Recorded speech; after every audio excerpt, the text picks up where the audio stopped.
Welcome to The Explainer.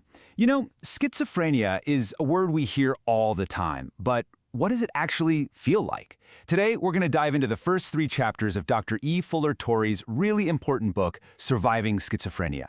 We're going to try to understand the inner world of the illness, how it's actually diagnosed, and bust some of the myths that cause so much harm. So to really get a handle on what schizophrenia is, the book argues we can't start with a medical chart. No, we have to start from the inside.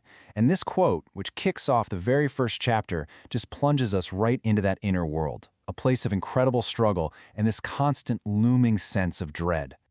So let's start right where the book does, with Chapter 1, The Inner World. The whole point here is that before we can even talk about diagnoses or treatments, we first have to build a foundation of empathy. And that starts with trying to imagine what it actually feels like. I mean, think about it, right? For other tragedies, say a natural disaster or even cancer, we can at least imagine the loss or the physical pain. But schizophrenia, it often feels different. Dr. Torrey calls it mysterious, foreign, and frightening. And that feeling of strangeness, it can build a wall, making it incredibly hard to offer the genuine sympathy that people so desperately need.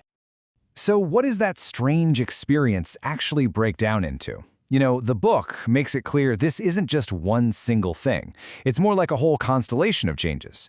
It's a fundamental shift in reality itself, and it affects everything, from how someone sees and hears the world to how they see their very own self. Let's just take one of those for a second. Alterations of the senses.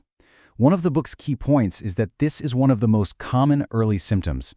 It quotes one person who described it like someone had turned up the volume on the entire world. Can you imagine that? All the background noises you normally filter out are suddenly screaming at you, or colors become so intense they're actually painful.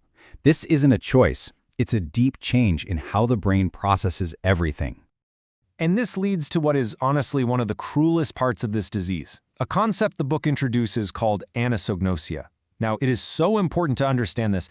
This is not denial. It's a neurological symptom. It's a result of the brain disease itself that makes it difficult, sometimes impossible, for a person to recognize that they're ill.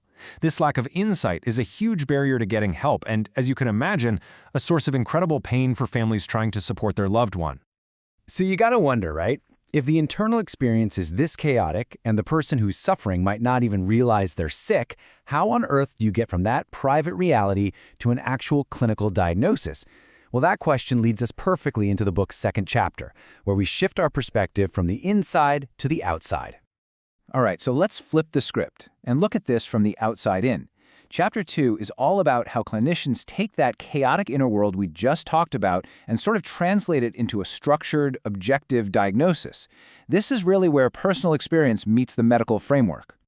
Now here's the thing you have to remember. A diagnosis is never based on just one odd behavior. It's a really rigorous process. Doctors are looking for a specific pattern of symptoms, and those symptoms have to be causing real-world problems for at least 6 months straight.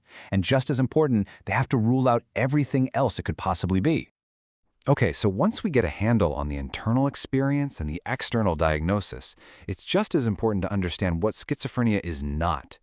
Chapter 3 goes right after the myths, trying to cut through this fog of really dangerous misconceptions. Let's get this one out of the way right now, because it is the biggest myth of all. The word schizo does mean split, but the book explains it's talking about a split from reality, not a split personality. Schizophrenia is a brain disease involving psychosis. It has absolutely nothing to do with what we now call dissociative identity disorder. They are completely different things. And here's another really important distinction the book makes: the difference between schizophrenia and a drug-induced psychosis. Now sure, certain drugs can definitely cause psychotic symptoms, but that's usually a temporary state directly caused by the substance. Schizophrenia, on the other hand, is a chronic, underlying brain disorder that's there whether someone is using substances or not. So why does all of this matter? I mean, why go through the inner world, the clinical definition, the myths? Well, because as Dr. Torrey argues so powerfully, moving from ignorance to understanding, it has a profound, real-world human impact. And this quote from the book, wow, it just captures the ultimate takeaway from these first few chapters perfectly. When we don't understand something, we react with fear. But when we start to see schizophrenia for what it is, a disease of the brain, a tragedy that hijacks a person's mind and senses, our terror can actually transform into sadness. And that sadness, That's the real foundation for genuine sympathy and support. And that leaves us with this final, massive question. If we truly accept the science and the human experience laid out in this book, that this is a biological illness, not a moral failing or a character flaw, what does that obligate us to do, as friends, as family, as a society?